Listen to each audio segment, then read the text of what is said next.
avec un enfant qui ne parle pas. Je suis Cécile Zamorano, orthophoniste, et je vous montre comment faire. Petit 1, c'est très simple.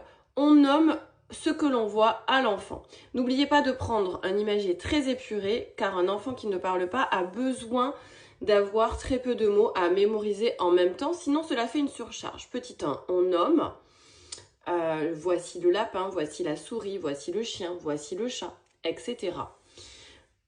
Les sciences disent qu'il faut que l'enfant entende 3 fois le nom des mots pour pouvoir les mémoriser. C'est pourquoi on a l'impression qu'il ne répète pas tout de suite un mot et c'est tout à fait normal.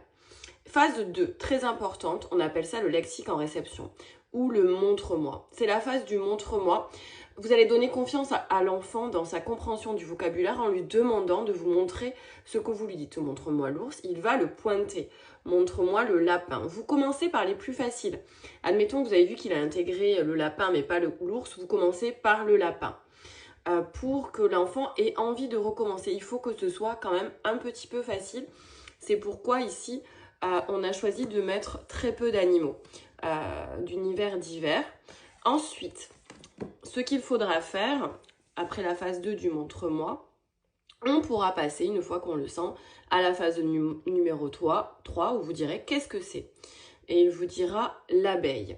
Voilà. Et il faudra aussi lui expliquer que ce sont des animaux. La catégorie permet de mémoriser plus facilement. Le chat est un animal. Quand on voudra retrouver le nom du chat, on l'aura classé dans les animaux.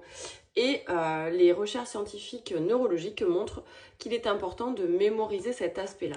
N'oubliez pas de prendre un imagier très épuré si votre enfant a des difficultés ou s'il est très petit.